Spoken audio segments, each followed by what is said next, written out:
Squid game season 3। कहानी वहीं से शुरू होती है जहां गीहू ने अपनी पिछली लड़ाई हारी थी।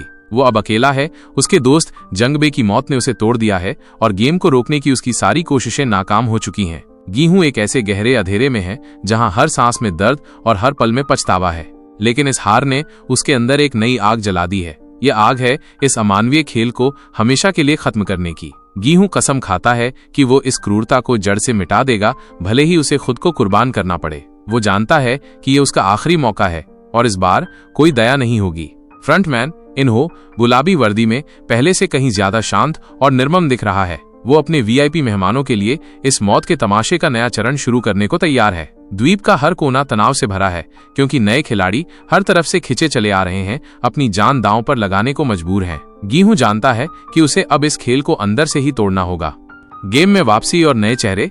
गीहू इस बार खेल के मैदान में एक अलग मकसद से कदम रखता है। वो जीतने नहीं आया है, बल्कि इस पूरे सिस्टम को अंदर से तबाह करने आया है। उसे पता है कि ये उसकी आखिरी जंग है। इस सीजन में कुछ नए चेहरे भी सामने आते हैं। मायुंगी एक रहस्यमयी खिलाड़ी जिसकी आंखों में एक अजीब सी चमक है, जिसका अतीत किसी गहरे रहस्य से जुड़ा लगता है। जून ही एक गर्भवती महिला जो किसी तरह इस भयानक जगह तक पहुंच गई है और जिसका एकमात्र लक्ष्य अपने अजन्मे बच्चे को बचाना है। ग्यूमजा एक उम्रदराज लेकिन अनुभवी खिलाड़ी जो जून ही को एक मां की तरह सहारा देती है। जेहू को जल्द ही पता चलता है कि फ्रंटमैन ने अपने भाई जून हो, जो सीजन 1 में लापता हो गया था, के खिलाफ एक गुप्त खेल शुरू किया है। गीहू को इस षड्यंत्र में एक मोहरे के रूप में इस्तेमाल किया जा रहा है, जिससे वो और भी गहरी साजिश में फंस जाता है। सीजन 3 के घातक खेल। इस सीजन में कई नए और क्रूर खेल दिखाए जाते हैं जो खिलाड़ियों की शारीरिक और मानसिक सीमाओं को पार कर देते हैं।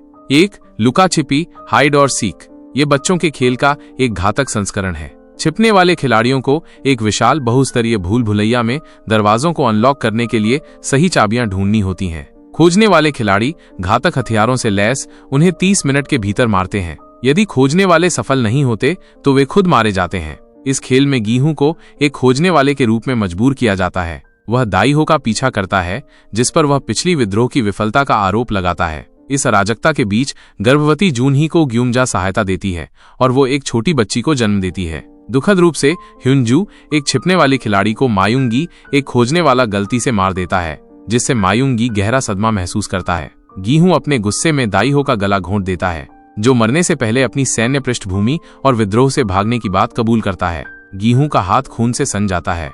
2 रस्सी कूदने वाला पुल, रोप जंपिंग ब्रिज। खिलाड़ियों को एक विशाल खाई के ऊपर बने संकरे पुल को पार करना होता है। यह पुल रस्सियों से बना है और एक भी गलत कदम या ढीली रस्सी का मतलब सीधी मौत है। जून ही बच्चे को जन्म देने के बाद बुरी तरह से घायल है। वो अपने नवजात शिशु को गीहू को सौंपती है, उस पर भरोसा करते हुए कि वो बच्चे को सुरक्षित ले जाएगा। गीहू उससे वादा करता है कि वो उसे भी बचाने वापस आएगा, लेकिन जून ही उसे ऐसा करने से मना करती है। गीहू और बच्चे को बचाने के लिए जून ही खुद खाई में कूद जाती है, अपनी जान का बलिदान दे देती है। उसके बलिदान के बाद उस नवजात बच्ची को प्लेयर 222 के रूप में गेम में शामिल कर लिया जाता है। गीहू अब इस नन्हे से जीवन का एकमात्र रक्षक है।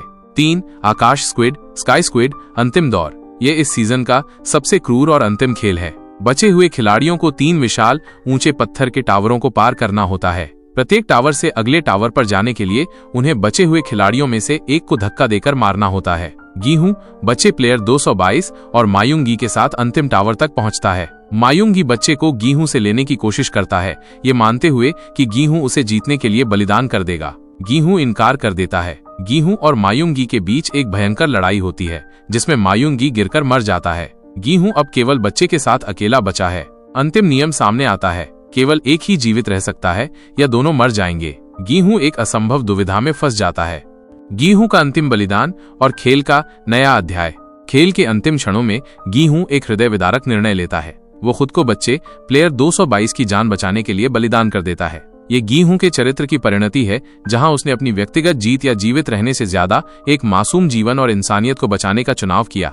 फ्रंटमैन इन्हो गीहू के इस निस्वार्थ बलिदान को देखकर एक पल के लिए रुकता है। वो गीहू से पूछता है कि क्या उसे सच में लगता है कि वो इस खेल को रोक सकता है और क्या उसे अभी भी मानवता में कोई उम्मीद दिखती है। गीहू का बलिदान ही उसके सवाल का जवाब बन जाता है, लेकिन खेल खत्म नहीं होता। फ्रंटमैन फिर एक चौंकाने वाली घोषणा करता है, ये गेम अब लॉस एंजल्स, अमेरिका में स्थानांतरित होगा। यह दर्शाता है कि स्क्विड गेम का यह भयावह चक्र अब वैश्विक स्तर पर फैलने वाला है।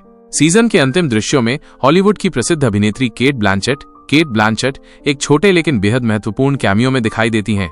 वो डक जी का खेल खेलते हुए नए अमेरिकी खिलाड़ियों की भर्ती करती दिखती हैं।